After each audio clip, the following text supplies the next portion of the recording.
నమస్కారం విశ్వాస్ న్యూస్ కి స్వాగతం. హెడ్లైన్స్ చూద్దాం.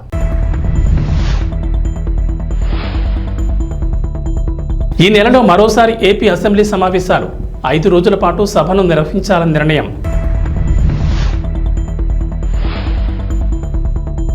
ఢిల్లీ లిక్కర్ స్కామ్ కేసులో కవిత కొత్త వ్యూహం. డిఫాల్ట్ బెయిల్ కోసం కవిత పిటిషన్ దాఖలు. తిరుమల శ్రీవారి ఆలయంలో కోయిలల్వా తిరుమంజనం కారణంగా అష్టదళ పద్మారాధన సేవను రద్దు చేసిన టీటీడీ.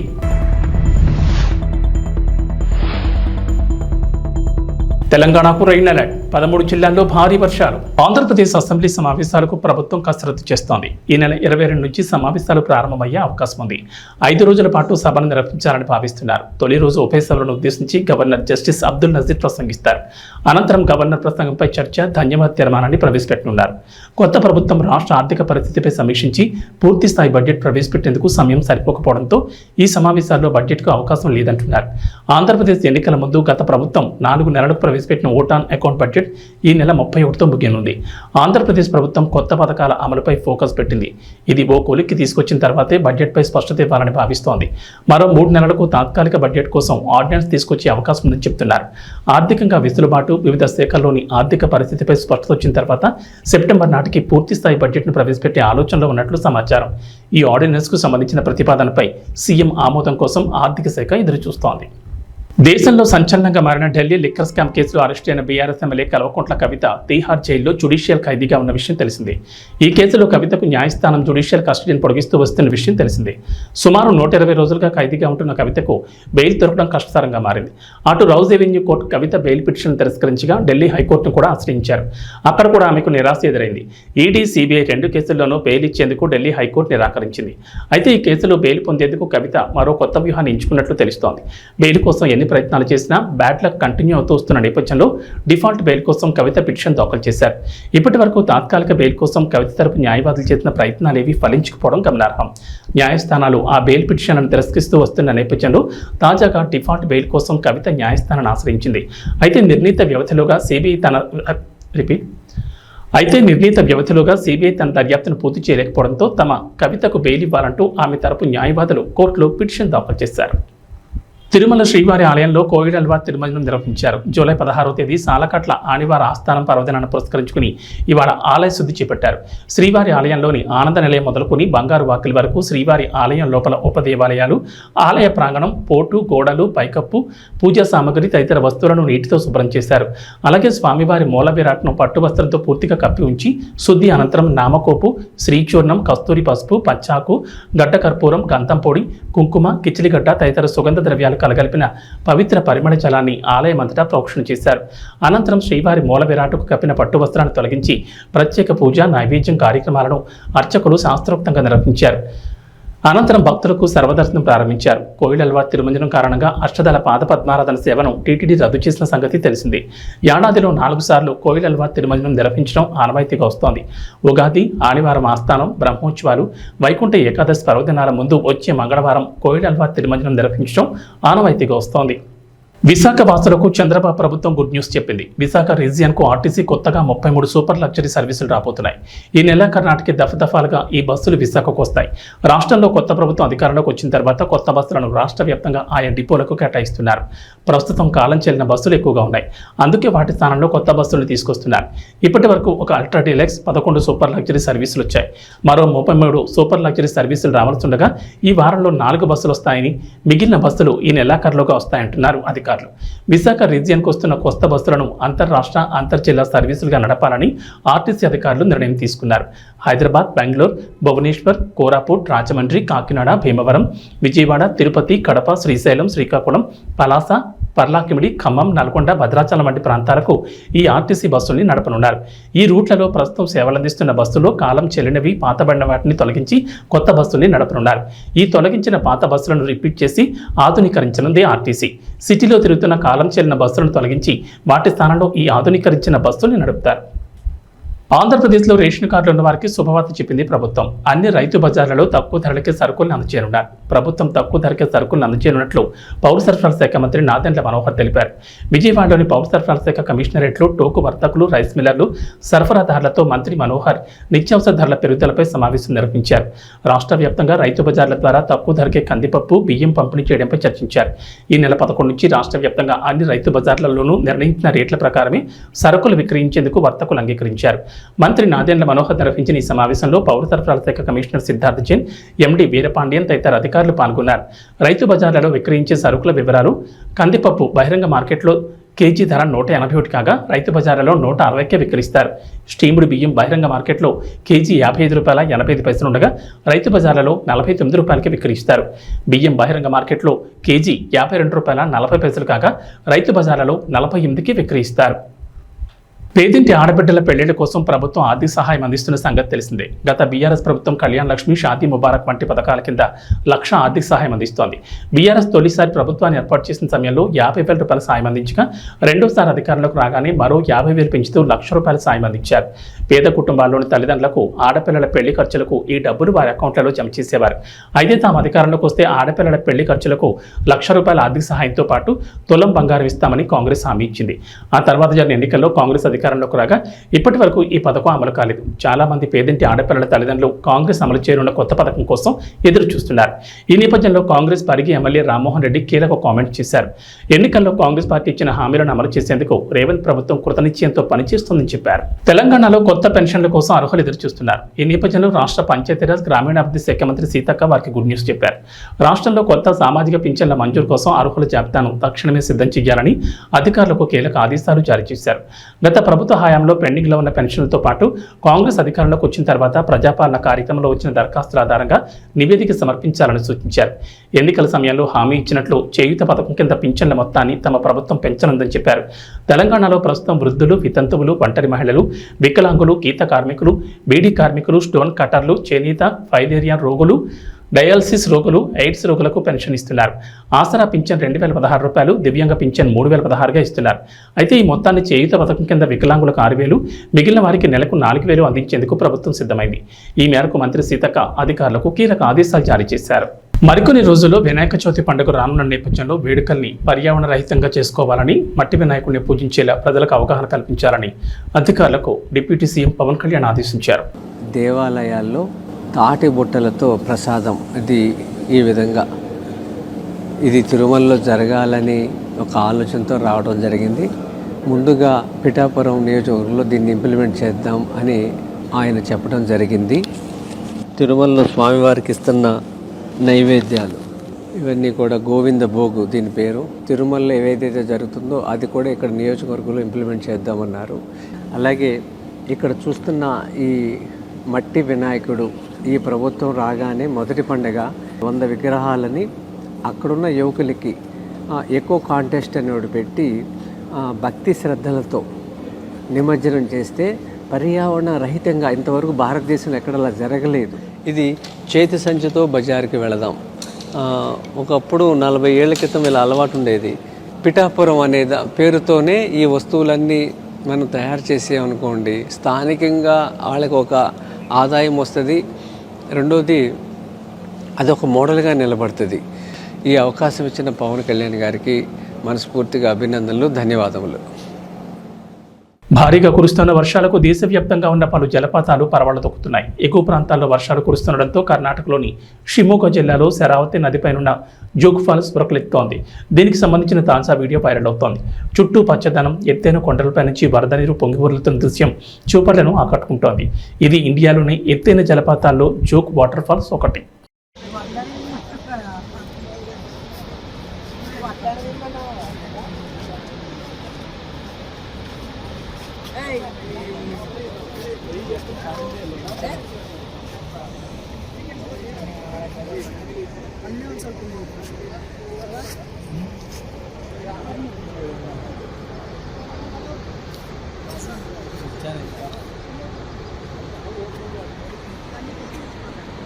కర్నూలు జిల్లా కౌతాల మండలం ఉరుకుంద గ్రామంలో ఈరన్నస్వామి దేవస్థానం చాలా ప్రాముఖ్యత కలిగిన దేవుడు. ఆగస్టులో జరగబోయే శ్రావణ మాసంలో నెల రోజుల పాటు లక్షలాది మంది భక్తాదులు దేవస్థానానికి వస్తున్నారు. కానీ దేవస్థానం అధికారులు శ్రావణ మాసం ఏర్పాట్లు ఇప్పటి వరకు చేయలేదు. ఎక్కడ చూసినా గుడి పరిసర ప్రాంతాల్లో చెత్తా చెదారం పేరుకుపోయి కుళ్ళిపోయి కంపోస్తోంది. ఇందిరమ్మ హోటల్ దగ్గర నుంచి ఆఫీస్కు పోయే దారి వరకు గుంతలు పడి తిరగడానికి కూడా వీలు కాని పరిస్థితుంది. ఆర్జీబీ బ్యాంక్ ముందు వర్షం వస్తే భక్తులు తిరగడానికి ఇబ్బందికరంగా ఉంటుంది. గుడి ఉత్తరం ద్వారం ముందు గుంతలు పడి వర్షపు నీరు చేరి భక్తులు తిరగడానికి అసౌకర్యంగా ఉంది. అన్నసత్రం ప్రాంతంలో వర్షపు నీళ్లు నిలుస్తున్నాయి. ఆ ప్రాంతంలో చెత్తా చెదారం పేరుకుపోయింది. దేవస్థానానికి వచ్చిన భక్తులకు నీటి సౌకర్యం సరిగ్గా లేదు. స్నానానికి ఇబ్బందికరంగా ఉంది. ఎల్ఎల్సీ నీళ్లు వచ్చినా పర్వాలేదు, లేకపోతే తగిన ఏర్పాట్లు చేయాలి. లెట్రిన్ రూములు సరిగ్గా లేవు, వాటికి కూడా నీటి సౌకర్యం కల్పించాలని సిపిఎం పార్టీ డిమాండ్ చేస్తోంది. సమస్యలన్నిటిపై సూపరింటెండెంట్ వెంకటేష్కి మెమోరాండం ఇచ్చారు. ఈ పరిశీలనలో సిపిఎం పార్టీ నాయకులు ఎర్రన్న, మారయ్య తదితరులు పాల్గొన్నారు. అసౌకర్యంగా ఉంది. చెత్తా చెదారం మొత్తం కూడా పేరుకుపోయింది. రేపు వచ్చే నెలలోనే శ్రావణ మాసం ప్రారంభమవుతుంది.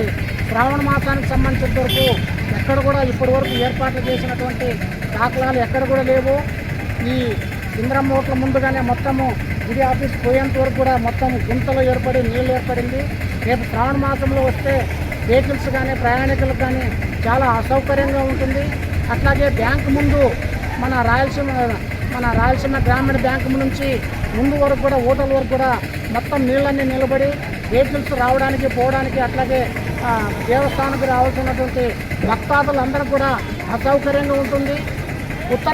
గుడికి ఉత్తరం దక్షిణ కూడా గుంతలు ఏర్పడి అక్కడ గుడి నుంచి ప్రదక్షిణం చేసుకొని అట్లాగే దేవుని ముట్టి బయటకు వచ్చేటప్పుడు కూడా గుంతలు ఏర్పడి బురద ఏర్పడుతుంది. కాబట్టి ఆ ప్రాంతం అంతా కూడా శుభ్రం చేయాలని చెప్పేసి అట్లాగే అన్నదాన సత్రం దగ్గర కూడా నీళ్లు ఏర్పడే చెత్తా చెదారం అంతా కూడా పేరుకుపోయింది.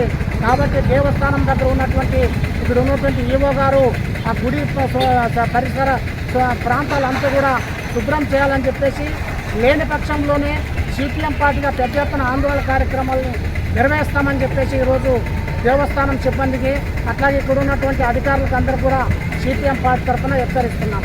నా పేరు మల్లయ్య, సిపిఎం పార్టీ కౌతాళ. విద్యార్థులకు పరీక్షలు, జ్ఞాపక శక్తిని, వారి భయాందోళనను, మానసికంగా బాధపడే వారికి, మత్తు పదార్థాలకు బానిసలైన వారికి, చెడు దుర్వ్యసనాలకు బానిసలైన వారికి, భార్యాభర్తల సమస్యలకు తనదైన శైలిలో కౌన్సిలింగ్ ఇస్తూ మానసిక రుగ్మతలను పోగొట్టే సైకాలజిస్ట్, ప్రముఖ హిప్నాటిస్ట్ ఉమాచంద్రన్ అభినందించి తీరాల్సిందేనని ఆల్ బీసీ జాతీయ సంక్షేమ సంఘం ఉపాధ్యక్షుడు, అఖిల భారత దోబీ మహాసంఘ్ జాతీయ ఉపాధ్యక్షుడు చింతాడ శ్రీనివాస్ అన్నారు. ఈ మేరకు భీమవరం కోడవెల్లి రోడ్లో చింతాడ శ్రీనివాస్ కార్యాలయంలో ప్రముఖ హిప్నాటిస్ట్ ఉమాచంద్కు గౌరవ సత్కారం అందించారు.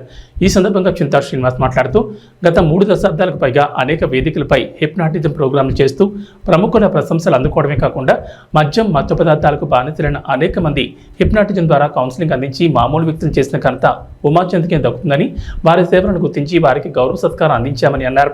ఈ సందర్భంగా ఉమాచంద్ మాట్లాడుతూ మానవతా ధర్మంగా ఇటువంటి సేవలు చేయడం భగవంతుడిచ్చిన వరంగా భావిస్తున్నారన్నారు. హైదరాబాద్లోనే కాకుండా భీమవరంలో కూడా కొద్ది రోజుల్లో మానసిక సమస్యలపై కౌన్సిలింగ్ సెంటర్ను కార్యాలయాన్ని ప్రారంభిస్తామని తెలిపారు. తాను అందుకున్న గౌరవ సత్కారం తనకు మరింత బాధ్యతలు పెంచుతుందని, మీ అందరి ఆశీస్సులే నాకు కొండంత అండని అన్నారు. ఈ కార్యక్రమంలో చింతాడ ప్రసన్న కుమార్, కృష్ణ తదితరులు పాల్గొన్నారు. మనం భీమవరం పట్టణానికి విచ్చేసిన సైకాలజిస్ట్ శ్రీ ఉమాచంద్రి గారికి మన భీమవరం పట్టణం ఇచ్చేశారు. ఆయన రాజమండ్రిలో ఎంతోమందికి ఉపయోగపడి ఈరోజు మన భీమవరంలో కూడా చాలామందికి ఉపయోగపడ్డారు. అలాగే ఎవరైనా కొన్ని ఇబ్బందులు ఉన్నా, మత్తు పానీయాలకు అలవాటు పడినా, లేకపోతే మానసికంగా ఉన్నా అటువంటి వారికి ఆయన ఎన్నో సైకాలజిస్ట్ ద్వారా సేవలు అందించి చాలా ప్రజలు మనవులు పొందినారు. అలాగే ఆయన ఇలాగ ఎన్నో సేవలు చేయాలని, అలాగే మన ఎక్కువగా మత్తు పానీయాలకు అలవాటు పడుతున్నారు. అలాగే మానసికంగా, అలాగే కుటుంబంలో కొద్ది కలహాలు ఉన్నా సరే ఆయన ఇటువంటి సేవలు చేస్తున్నారు. ఆయనకి మా బీసీ సంఘాల తరఫున, అలాగే రజక సంఘాల తరఫున ప్రత్యేక కృతజ్ఞతలు తెలుపుకుంటున్నాం. అలాగే మన భీమవరం పట్టణానికి వచ్చినందుకు ఉమాచంద్రి గారికి ప్రత్యేక అభినందనలు తెలుపుతున్నాం. నమస్తే అండి. ఈరోజు నేను భీమవరం వేరే కొన్ని కారణాలు రావడంలోని చింతాడ మిత్రుడు చింతాడ శ్రీనివాస్ గారు, ఆల్ ఇండియా బీసీ సంక్షేమ సంఘం ఉపాధ్యక్షులు, అలాగే మిత్రులు కృష్ణ గారు నన్ను ఈ రోజుని ఇక్కడ ఆహ్వానించి వాళ్ళు గౌరవార్థం చిరు సత్కారం చేయడం నాకు జరిగింది. ఈ రోజున భీమవరంలో వీరి ద్వారా ఈ సంఘం తరపుని నాకు ఈ యొక్క చిరు సత్కారం జరగడానికి చాలా చాలా హ్యాపీగా ఉన్నాను. నా ద్వారా వీరి సంఘానికి ఎలాంటి సహాయ సహకారాలు కావాలని నేను అందిస్తానని మీ అందరికీ తెలియజేస్తాను. త్వరలో ఇప్పటి వరకు నేను భీమవరంలో 20 సంవత్సరాల నుంచి నాకు భీమవరంతో అనుబంధం ఉంది. ఈ భీమవరం నుంచి కూడా నాకు చాలా మానసిక సమస్యలకు సంబంధించి student problems, family guidance, suicide attempt కేసులు, బ్యాడ్ హ్యాబిట్స్ ఇలాంటి అనేక రకాలైనటువంటి ప్రాబ్లమ్స్కి నేను ఫ్యామిలీ కౌన్సిలింగ్, స్టూడెంట్ కౌన్సిలింగ్ ఇలా అనేక రకాలైనటువంటి ప్రాసెస్ల ద్వారా వాళ్ళ జీవితాల్లో మంచి మార్పు తీసుకురావడం జరిగింది. అలాగే త్వరలో రాబోయే ప్రకాశం జిల్లా కంభం మండలం నర్సిరెడ్డిపల్లి గ్రామ దళితుల శ్మశానం కోసం 3 ఎకరాల 75 సెంట్ల భూమిని ప్రభుత్వం ఏర్పాటు చేస్తుండగా కేవలం 10 సెంట్లు వదిలి మిగతా 3 ఎకరాల 60 సెంట్ల స్థలం కొందరు అగ్రకులానికి చెందిన బీసీలు ఆక్రమించి భూమిని దున్ని పంటను వేసుకుని అక్రమంగా ప్రవర్తిస్తున్నారు. ఇదేంటని అడిగితే అమానుషంగా మాట్లాడుతూ గొడవలు చేస్తున్నారు. అధికారులు నాయకుల అండదండలతో అణచివేస్తూ పక్షపాతం చూపిస్తున్నారు. ఇప్పటికైనా సంబంధించిన అధికారులు నాయకులు కలవ చేసుకుని దళితులైన మాకు న్యాయం చేయాల్సిందిగా గ్రామ ఎస్సీ కాలనీ వాసులు కోరుతున్నారు. నమస్కారం సార్, నా పేరు రమణ, మాది నర్సిరెడ్డిపల్లి గ్రామం, ఖమ్మం మండలం, ప్రకాశం జిల్లా. సార్ మేము ఎస్సీ కాలనీ వాసులము. మాకు ఇక్కడ శ్మశానానికి స్థలమే లేకుండా చేసిండ్రు. మా స్థలం వచ్చేసి 3 ఎకరాల 75 సెంట్లు మొత్తము. కాకపోతే వీళ్ళు రైతులు మొత్తం ఆక్రమించేసిండ్రు. మేము దళితులం అని చెప్పేసి మేమేం చేయలేమని చెప్పేసి మేము అడిగితే మా మీద దాడి చేయడానికి ఎదురు తిరుగుతా చేస్తున్నారు.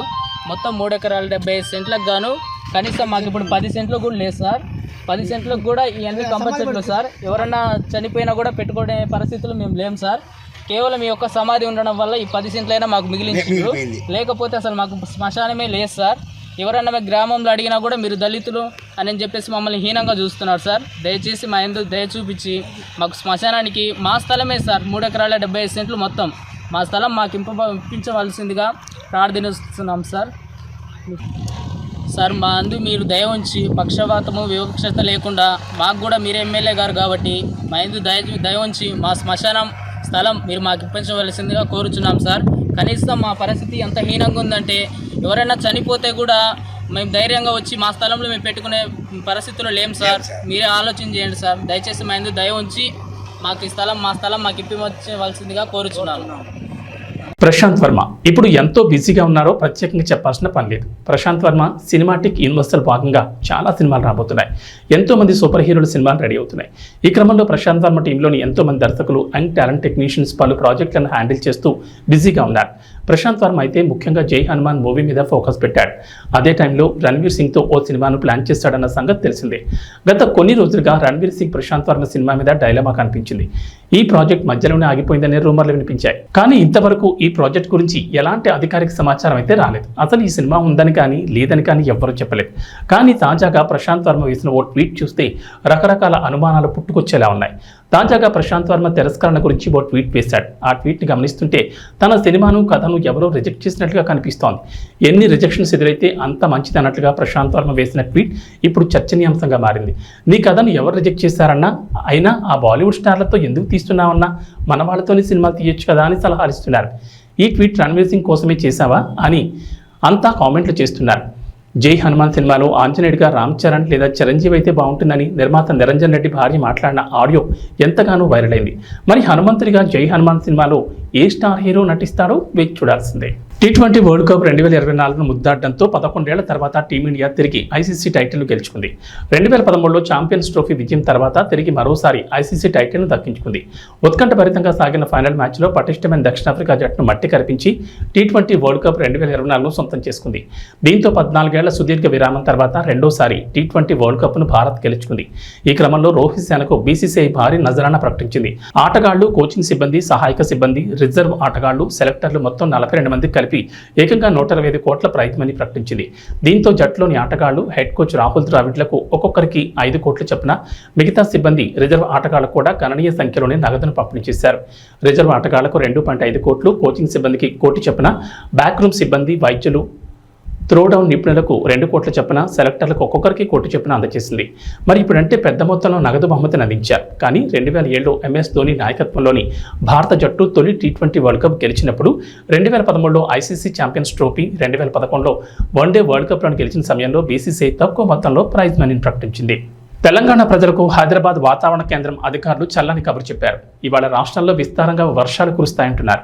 నైరుతి రుతుపవనాలతో తోడు ద్రోణి ప్రభావంతో తెలంగాణ వ్యాప్తంగా వర్షాలకు ఛాన్స్ ఉందని చెప్పారు. నేడు వికారాబాద్, సంగారెడ్డి, మెదక్, వరంగల్, హనుమకొండ, నిజామాబాద్, కామారెడ్డి, నాగర్ కర్నూల్, మహబూబ్ నగర్, జయశంకర్, భూపాలపల్లి, ములుగు, భద్రాద్రి, ఖమ్మం జిల్లాల్లో భారీ వర్షాలు కురుస్తాయన్నారు. ఈ మేరకు ఆయా జిల్లాలకు వాతావరణ శాఖ అధికారులు ఎల్లో అలర్ట్ జారీ చేశారు. హైదరాబాద్లో ఉదయం వాతావరణం పొడిగా ఉంటుందని చెప్పారు. సాయంత్రానికి నగరంలో జల్లులు పడే అవకాశం ఉందని వెల్లడించారు. భారీ వర్షాలకు తోడు భారీ స్థాయిలో బలమైన ఈదురుగాలులు వీస్తాయన్నారు. గంటకు దాదాపుగా 30 నుంచి 45 కిలోమీటర్ల వేగంతో ఈదురుగాలులు వీస్తాయని చెప్పారు. గాలులతో పాటు ఉరుములు, మెరుపులతో కూడిన వర్షాలు కురుస్తాయన్నారు. కొన్ని చోట్ల పిడుగులు పడే అవకాశం ఉందన్నారు. ఈ నేపథ్యంలో ప్రజలు అప్రమత్తంగా ఉండాలని సూచించారు. అవసరమైతేనే బయటకు వెళ్లాలని, చెట్ల కింద ఉండకూడదని హెచ్చరించారు. పొలం పనులు చేసుకునే వారు కూడా జాగ్రత్తగా ఉండాలని చెప్తున్నారు. ఏబీ బులెటిన్ విశేషాలు. నమస్కారం.